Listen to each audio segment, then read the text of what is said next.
Bienvenidos a Unholster Labs. Porque creemos en el poder transformador de la tecnología, nos reunimos a reflexionar sobre las tendencias que lideran los cambios del Chile de hoy.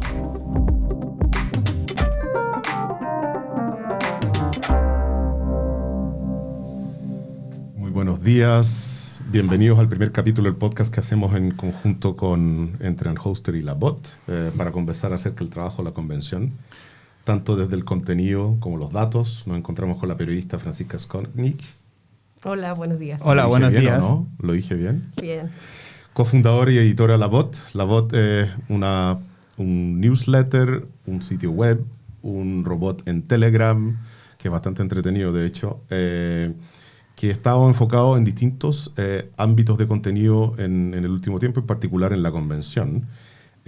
Francisca es cofundadora y editora, además que la semana pasada recibió el premio, lo había ganado hace varias semanas atrás, pero la semana pasada finalmente le entregaron el premio Lenka Franulich, que reconoce su trayectoria e inmenso aporte al periodismo de investigación. Felicitaciones, Francisca. Muchas Nos gracias. acompañan Cristóbal Uneus y yo, Antonio Díaz. Cross-check y reportar. Claro. Démosle. Muchas gracias, Francisca, por estar acá con nosotros. Yo creo que el newsletter de La Bot ha sido bien bueno y clarificador en poner algunos puntos que los medios tradicionales no están recogiendo. Tú estás constantemente, yo te veo ahí, te sigo en Twitter, siguiendo la convención y sería bueno quizás partir como haciendo una recapitulación en qué estamos y cuáles son los temas que se están discutiendo, que ya están zanjados, como para que la gente que nos está escuchando sepa cuáles son los mitos y las verdades de la convención.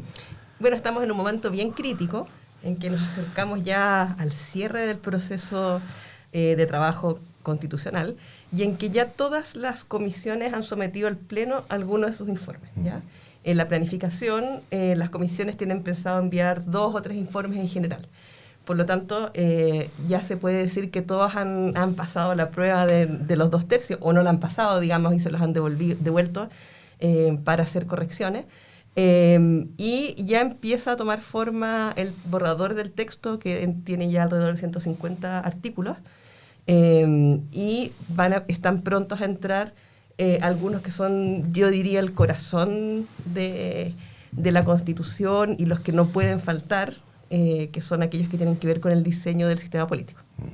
Que en el fondo está la sala máquina, como algunos medios lo han propuesto. Entonces, si hacemos una recapitulación, hay 7 comisiones, varias de ellas ya han pasado más de un informe, y el sistema político, el primer informe fue rechazado casi en un 98%, Exacto. y llegaron a un nuevo acuerdo que iría a someterse a votación en el Pleno pronto, esta Sí. semana, la siguiente. El informe ya está listo. Ahora lo que hay es un pequeño atochamiento en la agenda de la convención y tienen que, yo me imagino, hoy día definirse las prioridades para ver si es que se vota esta semana o la próxima. Ya, yo tengo dudas básicas. ¿Por qué empiezan a votar a las 5 de la tarde? Porque en la mañana trabajan las comisiones hasta alrededor de las 2 de la tarde y los plenos empiezan a las 3. Y resulta que el reglamento establece que cuando se votan los informes, en primera instancia, hay hasta 5 horas de debate. Y cuando vuelven, ya sea por segundo informe, o sea, no me acuerdo cómo se llama, pero cuando vuelven después de ser rechazados, hay hasta 3 horas de debate. Y también cuando se votan en particular, otras 3 horas. Entonces eso hace que si partan, por ejemplo, si llega un informe y empieza la sesión a las 3, ya, primero revisan la cuenta, etcétera, ya, parten a las 3:30, 4. Y de ahí súmale 5 horas de debate, incluyendo, además, una pausa sanitaria para ventilar. Empiezan a votar a las 8, 8:30 de la noche. Ahora, podrían dar vuelta al orden y partir con el Pleno y hacer las comisiones en la tarde. Sí, claro, pero el problema es que la gracia de hacerlas en la tarde es que no tienes tope. Por eso las últimas semanas los plenos terminan 12, incluso la semana pasada uno que terminó a las 1:30 de la 1:30 mañana. No, si yo lo encuentro estoico, porque como te sigo yo en Twitter, a ti y hay una periodista, la tercera, Josefina, no. Josefina de la Fuente, De no, CNN. De CNN. Sí. que es impresionante, porque empieza la votación y tiene como, o sea, yo lo encuentro estoico, porque es todos los días, no para, es un trabajo bien agotador, o sea, yo no sé Sí. si fue el loto o fue la maldición del ganador, pero... Pero es entretenido. Ahora, la semana pasada pasó algo bien particular que yo lo encontré preocupante, que fue este intento como de filibustear el debate. Con la cantidad de propuestas que mandaron... O sea, por varias cosas, porque repusieron indicaciones que habían sido rechazadas en las comisiones y las repusieron todas, en total como 150. Esto fue Vamos por Chile. Vamos por Chile. Y además pidieron que todo se votara por separado, digamos. Tanto el informe en general, que se había ya hecho una costumbre para ahorrar tiempo, que será votaba en general todo una el vez. Informe, artículo por artículo. Y luego, cuando se vota en particular, en vez de artículo por artículo, ir casi inciso por inciso.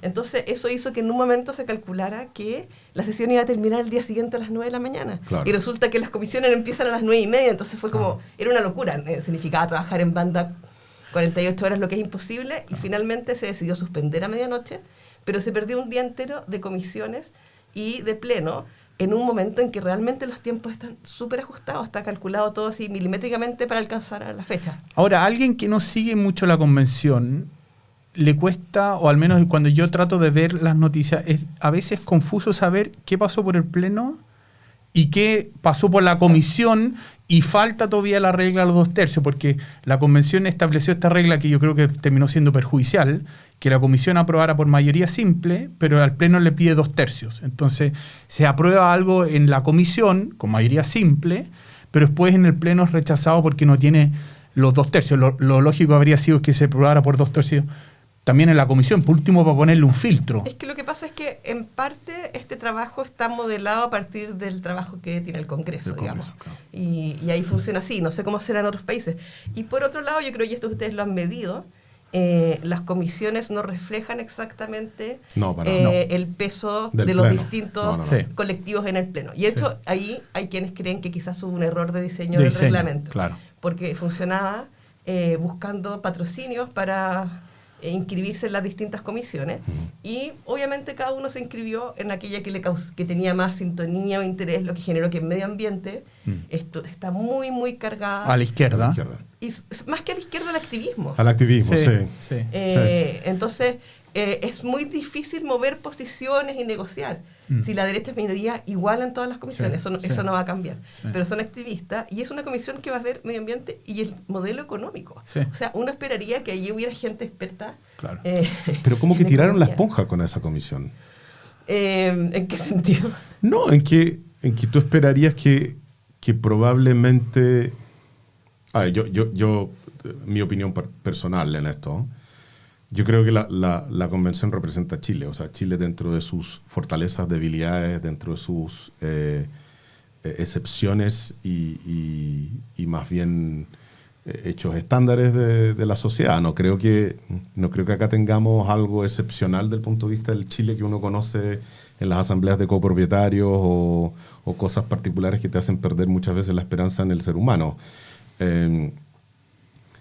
Pero como que me dio la impresión de que la Comisión de Medio Ambiente no quedó con gente que quisiera lograr acuerdos, sino que es el activismo puro, sin ningún filtro entre medio. Ahí donde Cristóbal dice que tal vez el 2/3 ahí habría sido ideal, porque dudo que lo hubiesen logrado alcanzar en casi todo lo que mandaron. No, lo habrían alcanzado. ¿Tú crees? Seguro. Sí, porque quedó muy demasiado desbalanceado. Para un lado. Entonces, pero si no, yo quizás me voy a tirar con una tesis aquí, recapitulando así como lo que vamos. Si yo te preguntara, ¿cuáles son los 3 temas que tú sientes que han generado más polémica en la discusión de la convención? Yo me voy a tirar con 3. El aborto, hay una desinformación gigante, que es lo que se aprobó. 2, obviamente el sistema político. Y quizás el tercero, esto lo de la justicia indígena y civil en paralelo. No está claro, de lo que yo entiendo, si va a haber una Corte Suprema que va a uniformar los criterios. Yo consideraría quizás esos son los 3 temas que yo he visto. Uno, Grace, los ahorros de la AFP. Ok, perfecto. Entonces ahí hay 4 temas que han generado alguna polémica justificada o injustificadamente por la información o desinformación. Sí, lo que pasa es que hay los 4 temas que ustedes mencionan tienen que ver con que tocan grupos de interés muy fuertes. En el caso de justicia y de sistema político, tocan poderes del Estado, desde el Ministerio Público, el Banco Central, el Senado, o sea, están todos como un poco como gatas de espalda que no les cambian nada. A mí me da la impresión de que en general, y eso me llama mucho la atención, las instituciones quieren los mínimos cambios posibles. Sí, claro. ¿Ya? Sí, obvio. Pese a que Los todas que, fueran están cualquier cosa. los que están en las instituciones. Sí, claro. Y los otros que tienen que ver con las AFP y con Aborto. el aborto, toca temas súper ideológicos. Sí, absolutamente. También hay grupos de interés, digamos, pero Claro. hay también un grupo grande de gente en la sociedad para los cuales estos temas son fundamentales. Y en el cual Internet no es una ayuda, es un caldo de cultivo nomás, porque es es como el catalizador de todas las ideas que llegan a ser pseudo verdaderas o parcialmente verdaderas. O sea, me acuerdo la campaña presidencial en que un candidato decía que cambiaba las tasas de reemplazo y con eso subía las pensiones. Y que era como antinatural, por así decirlo. La gente va a vivir menos, entonces ahora, y así vamos a subir las pensiones. Sí, eso tiene que ver en general con la forma en que nos relacionamos con las comunicaciones hoy en día. Yo creo que no hay tema en que tenga un grupo organizado capaz de defender ante la autoridad algo que no termine en una campaña por redes sociales, digamos, porque es más barato, porque entonces en la medida desesperada eso incluye desinformación. Ahora, lo complicado en este caso es que la desinformación, sobre todo en el caso de las AFP, porque en el caso del aborto yo entiendo que puede haber una pequeña interpretación abierta a lo que los convencionales de derecha están criticando. Pero en el caso de las AFP, lo preocupante es que son los mismos convencionales los que inician la desinformación. Sí. Eso lo diferencia de otros procesos en que de repente tú decís, pucha, ¿quiénes serán estos que están difundiendo falsedades? Claro. Y Tú dices a propósito de la portada del LUN, por ejemplo. Por ejemplo, la entrevista Sí. de Nardo Fontaine. Que en la entrevista. Pero si tú miras también, Cristóbal, en 10 años más, ¿cuántos jubilados más vamos a tener en Chile? No sé, 500.000, 1 millón más. Pero era un número Alto. Era como que se duplicaba la cantidad de jubilados que íbamos a tener en Chile. Algo Claro. así.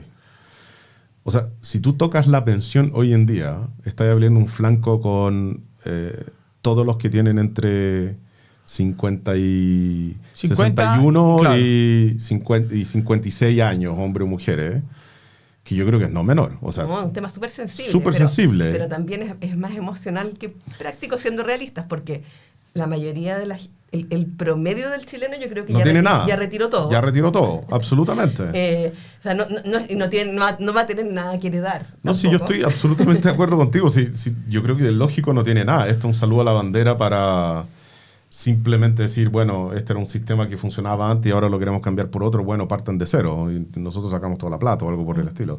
Pero más allá de lo que uno crea en esto, a mí la percepción que me da es que era súper ingenuo creer que esto no iba a ocurrir. Era súper ingenuo. A mí, sí, puede ser. Lo que pasa es que yo no sé si hemos estado antes frente a un proceso en que parte de los integrantes de este órgano deliberativo están en contra del proceso. Es una figura súper curiosa, digamos, porque, como te decía, una cosa es que haya desinformación y campañas en torno a la convención, y otra es que haya adentro del proceso gente que está remando al revés, digamos, haciendo que la cosa se ralentice, expandiendo rumores sobre cosas que no son ciertas, y eso lo hace particularmente complejo porque es una institución súper débil en términos comunicacionales y de poder salir a defenderse, digamos. Creo que todos los medios que cubrimos la convención desmentimos lo de la AFP, explicamos por qué era un error, pero probablemente se difundió mucho más y fue mucho más fuerte lo del LUN. Claro. Ahora, si yo te preguntara, ¿hay alguna discusión de los contenidos que te haya llamado la atención en la convención que sería bueno rescatar? Yo creo que, y esto es importante que quiero que la gente que no ve las sesiones lo sepa, creo que tanto en la Comisión de Sistemas de Justicia como en la de Sistema Político, cuyos resultados han sido muy criticados tanto por expertos como por los poderes involucrados, hubo un trabajo muy serio de escuchar a expertos de todo tipo, escuchar a los poderes constituidos, o sea, todos los que hoy día están reclamando se sentaron en esa mesa Y dieron su opinión. y dieron su opinión. Incluso también los políticos, que estoy pensando en Ignacio Walker, Claro. gente que hoy día está muy, muy en contra de todo lo que está pasando, ellos tuvieron su oportunidad de sentarse y dar su opinión. Ahora, no creo que haya sido una cosa meramente formal. Hay cosas que cambiaron en ese proceso. O sea, hay gente la mayoría creía que tenía que desaparecer el Tribunal Constitucional, iba a haber una especie de Corte Constitucional. Había un mucho más fuerte apoyo al sistema parlamentario y eso se fue desvaneciendo en la medida en que los expertos escuchaban. Y yo me pregunto si es que este proceso con más tiempo, con más conversaciones con esas personas, con más deliberación, a lo mejor pudiera haber llegado a un resultado que dejara a todo el mundo un poco más tranquilo. Creo que el paso de ese proceso de escucha a escribir los artículos y votarlos impidió una conversación en que quizás fluía y que quizás podría haber permitido que incluso con un resultado parecido, con quizás una redacción más afinada, pero detalles, digamos, podría haber sido mejor para el resultado final, digamos. Y para los que nos escuchan, nos queda como, de lo que yo tengo entendido, el 28 de abril es la última sesión de las comisiones y después entregan el borrador a la Comisión de Armonización. Sí. ¿Nos podría explicar un poco qué es lo que va a hacer la Comisión de Armonización? Y te lo preguntamos porque hemos tenido personas que nos han venido a ver y nos dicen, no, yo tengo toda mi fe en la Comisión de Armonización. Bueno, y hoy día viene el diario un artículo y está esta campaña que dicen que todos quieren ahora que la Comisión tenga poderes máximos, los arregle. Claro. Mira, hubo mucho debate sobre el tema de la Comisión de Armonización, porque existía el temor de todos los sectores de que se transformara justamente en una comisión que cambiara lo que había deliberado el Pleno. La cocina 2.0. En un editor con todo. Exacto. Entonces, lo que se decidió fue que iba a ser una comisión que no iba a tener ni lápiz ni goma de borrar, sino que iba a ser destacador. Creo que esas son palabras de Hernán Larraín, el que las dijo por primera vez. Y por lo tanto, lo que va a hacer esa comisión va a fijarse en qué contradicciones o falta de coherencia tiene el texto. Se ha dicho que es una cosa gramatical, no es solo gramatical. Por la forma de trabajo de las comisiones va a haber problemas entre las los comisiones. Sí. Claro, Entonces, derechos fundamentales, sistema político, derechos fundamentales, la justicia. No, medio ambiente. sobre todo forma de Estado, sistema político y... Porque, por ejemplo, sistemas de justicia tiene que ver el tema de las reformas constitucionales, que tiene que conversar muy bien con un sistema político. Entonces puede que hayan algunos detalles y también... ¿Qué pasa si hay vacíos? Cada comisión hizo su informe, llega a la Comisión de Armonización y la Comisión de Armonización, en este destacador, como dijo el convencional Hernán Larraín, se da cuenta, oye, no consideramos el caso cuando el presidente está de viaje y hay un caso que no hemos regulado. ¿Puede crear? Puede proponer, entiendo yo, y el Pleno tiene que decidir. Perfecto. Pero en todo caso, hay pocos vacíos posibles porque la verdad es que no hay una matriz que te diga todo lo que debiera estar, digamos. Perfecto. Todo puede ser llenado por ley en algún momento, en general. Sí tiene que haber un diseño general del sistema político, pero tú podrías dejarlo así como resolvieron el problema de los partidos políticos, con algo más o menos ambiguo y se lo dejas al legislador. Pero bueno, esta comisión tiene que marcar, va a tener también harta pega con cosas formales, hay muchas faltas, errores de gramática, entiendo que en términos jurídicos también hay cosas que pueden prestarse interpretaciones y ahí ellos deberían decir, ojo con esto. Y eso se vota después. Ellos hacen una propuesta y después uno debería votar también con la regla 2/3. Sí. Pero hay gente que cree que habría que aumentar las atribuciones de esa comisión. Se dice que podría haber un cambio reglamentario, pero todavía no está claro exactamente con qué alcance. Ya, entonces, si yo quisiera darle más poder a la Comisión de Armonización, el Pleno está en su autoridad de cambiar el reglamento para darle más poder a la Comisión de Armonización. ¿Podría hacerlo hoy día? El Pleno puede cambiar cualquier cosa respecto al funcionamiento de la Convención que no toque la regla de los 2/3. Perfecto. Ahora, el problema es si es que quieren hacerlo o no. No, está bien. Porque en el fondo la gente que está proponiendo es que hay que dejar que la Comisión resuelva todos los problemas. Es gente que quisiera que el Pleno fuera autocrítico y dijera, alguien tiene que arreglar lo que yo hice. Para mí no tiene mucho sentido. Otra cosa es darle pequeñas atribuciones que podrían mejorar un poco el trabajo. Ahora, el último cambio que se aprobó la semana pasada disminuye el tiempo de la Comisión de Armonización. Y lo que dicen los expertos... 37 días ahora, ¿no? 3 semanas. 3 semanas, no, si lo bajaron harto. Era 37 días antes y lo bajaron a 3 semanas. Sí, 3 semanas. Y lo que yo he escuchado de algunos expertos es que no dan los tiempos. En que la experiencia comparada dice que las comisiones de armonización a veces se demoran incluso más que el proceso de deliberación.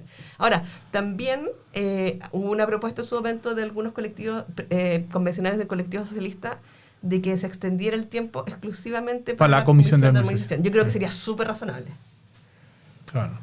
En la entrevista al presidente del Senado el fin de semana decía un poco eso. La convención es la que tiene que decidir si necesita más tiempo, más que nosotros ir a decirle, oye...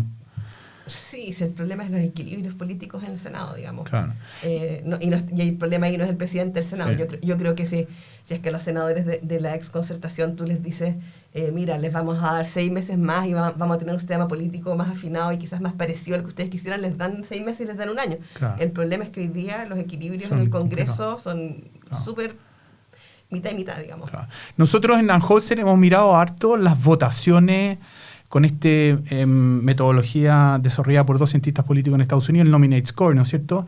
Donde que básicamente posicionan una escala -1, 1, y uno mira los nombres los convencionales y uno se da cuenta que uno es la izquierda y la otra es la derecha.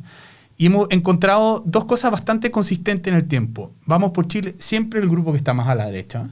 Cambia el nombre si es Constanza Juve, Cantuaria. Claro, la Marcela Cubillo, ¿no es cierto? Pero la derecha no es homogénea. Entonces, no es lo mismo en Larraín que Constanza Juve. Y la gente cree que la derecha es una sola. Después, en la izquierda, partieron primero más Chile Digno Mixto y hoy día están más consolidados movimientos sociales constituyentes. Ahora hay pequeños cambios. Pero lo interesante es que si yo miro el centro, los que están más al medio, ha habido cambio. Antes era más el colectivo socialista, ahora está más el Frente Amplio. Chile Digno se ha corrido lentamente más a la izquierda. Entonces, eso te da una sensación de que en el fondo esto no es homogéneo. Y lo otro que hicimos la semana pasada por primera vez es que hicimos este análisis separado por informes. Y ahí la cosa cambia.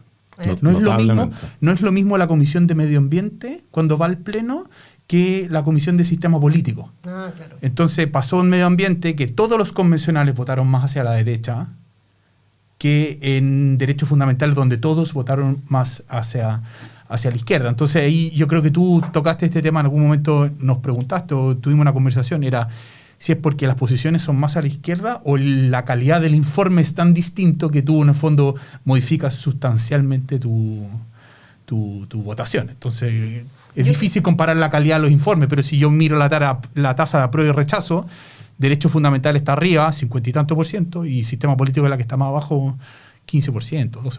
Sí, yo creo que esos resultados van a ser un insumo súper importante después para los cientistas políticos que quieran analizar este proceso. Yo creo que hay 2 cosas en las que fijarse, creo que en que los números podrían engañarnos un poquito. Una es que las votaciones en el Pleno se deciden con un Excel, digamos. Porque, sobre todo la votación en particular.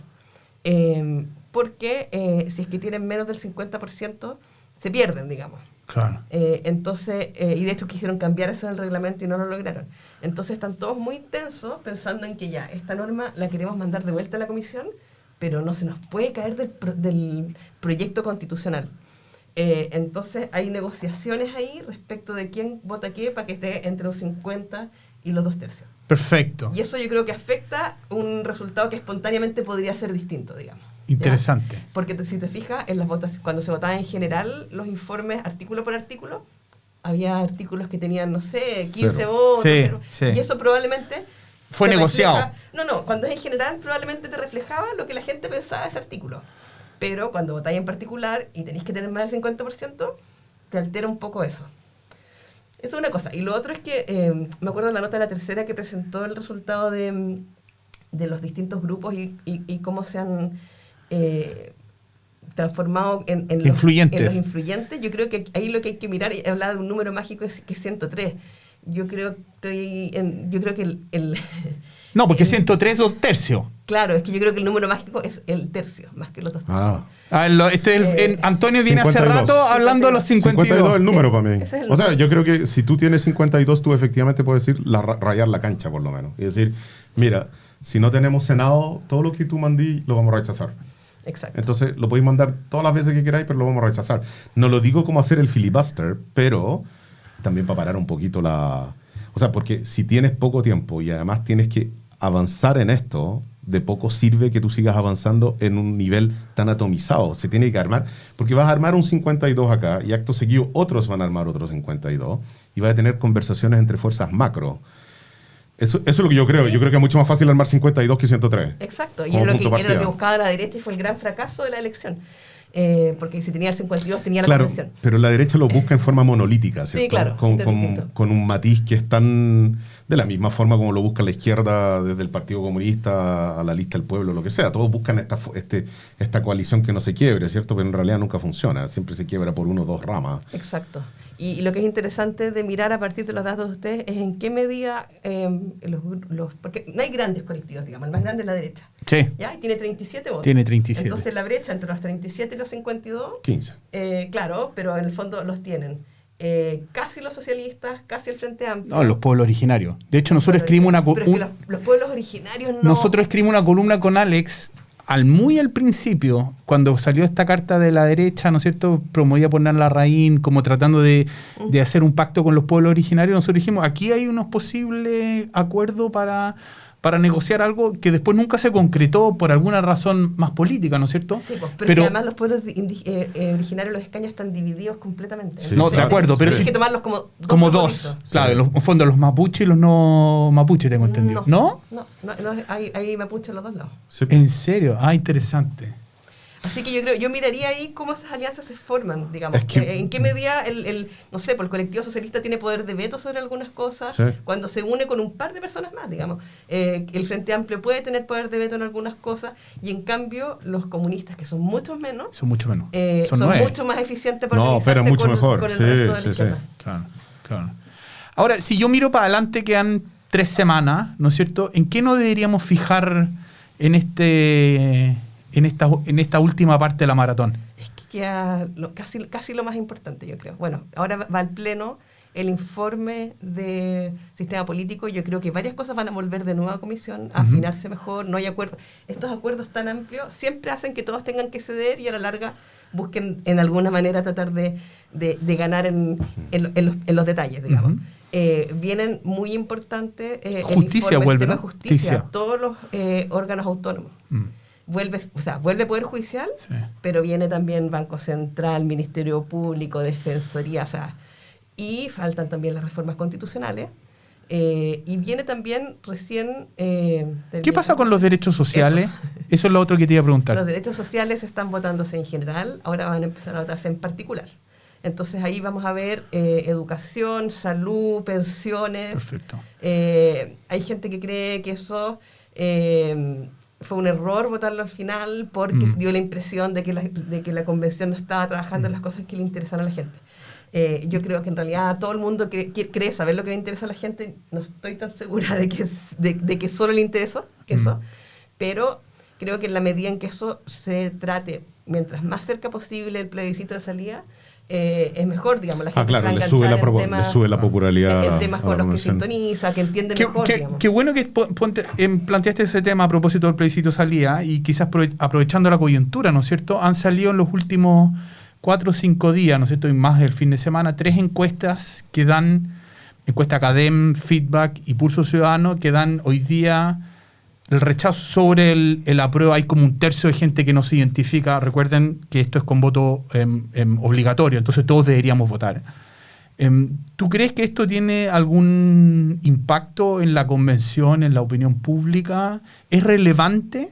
Yo creo que en general las encuestas en Chile, si tienen impacto en la opinión pública, generan un ambiente de que lo que van a rechazar, y eso genera como una ola, digamos. Y en la convención lo que hemos visto el año pasado es que hubo encuestas que criticaban el trabajo de los convencionales. Y al principio ellos ignoraron las encuestas, hasta que llegó un punto en que la acumulación de encuestas, haciendo una mala evaluación de la convención, los hizo como... Y que en realidad tuvo que ver también con la primera vuelta electoral, coincidió. Sí. Y ahí hubo un cambio en ellos. Tú conversabas y te decían, pucha, es que sabes que a lo mejor tenemos que cambiar un poco la actitud, proyectar una imagen más seria, parar de hablar de otras cosas, etcétera. Y eso se notó claramente. En este caso, no sé si eso los va a cambiar. Estoy pensando, y en ellos pienso en la mayoría como de izquierda, están muy convencidos de que ellos tienen un encargo de sus representados y que no, la gente, no todo el mundo entiende la importancia de ese encargo y ellos tienen que cumplir. Y eso hace muy difícil también las negociaciones. Sí, claro. Una de las cosas que a mí me dejó bien impresionado cuando converso con algunos convencionales es que hay una suerte de ese encargo que como que plantea que los convencionales han estado en la única elección justa que ha existido en la historia de Chile, que hay como una suerte de esa percepción. Y al mismo tiempo la trato de contrarrestar con, si yo hubiese preguntado a cualquier analista político cuál era el resultado del plebiscito de entrada, yo creo que ninguno le ha chuntado 80-20. Ninguno. Si yo le hubiese preguntado a algún analista político el resultado de la elección de la convención, ninguno le da un peso por la lista del pueblo. Yo creo que ninguno. Ninguno.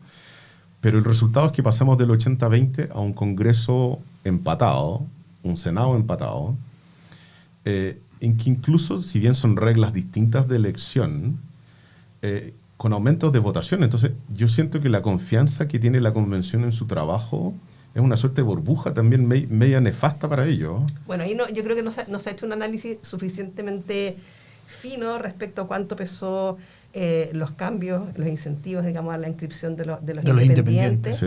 Y cuánto pesó también la efectividad de una campaña que fue la de la lista del pueblo. Yo no me atrevería a ser tan tajante como que no representa, como que el resultado ya estaba inflado, digamos. No digo eso, solo digo que son distintos resultados electorales. Hay uno que los eligió a la convención. Y solo que digo que extrapolar eso a todo lo que va ocurriendo después es un salto de fe bien grande. Sí, es que yo creo que los independientes además tienen un lazo con su electorado mucho más fuerte que los políticos. Absolutamente. Entonces, ellos son del territorio. Tienen que rendirle cuenta a personas con nombre y apellido. Claro. Y eso los hace sentirse muy responsables y les hablan, tú ves que les hablan en las comisiones, o sea, eso cambia un poco la lógica. Ahora, lo interesante de eso es que eso tuvo un impacto súper fuerte en las negociaciones por el sistema político. ¿Cuál va a ser el rol de los independientes y de los movimientos sociales en el próximo sistema? Porque la definición de partido político que dejaron es bien débil. No hay definición. No, pero la que estaba propuesta era súper débil. Y la solución fue sacarlo, pero el viernes se votó una indicación que buscaba incluir a los independientes como para sumarse a lista, y se rechazaron todas las indicaciones sobre eso. Y eso en la comisión, que como ustedes saben, es una comisión que tampoco representa al Pleno. Hay más gente de derecha, son casi todos abogados, o sea, es distinto. Sí. Entonces, lo que está por verse ahora es si los movimientos sociales e independientes logran a reponerla en el Pleno. En el Pleno. Entonces, yo creo que va a estar buena esta semana y la próxima. Te queremos agradecer, Francisca, por haber venido. Yo que me quedé con muchos temas sobre la mesa, pero yo creo que una segunda vez quizás podemos revisitar, ver si el tema de las encuestas ha evolucionado, quizás los derechos sociales, ¿no es cierto?, cuando se voten va a mejorar la imagen de la convención, y vamos a ver qué va a pasar con el sistema de justicia y el sistema político. Es decir, las próximas 3 semanas, como tú bien dices, se definen muchas cosas muy relevantes para todos nosotros. Sí, pues sigamos conversando sobre esto.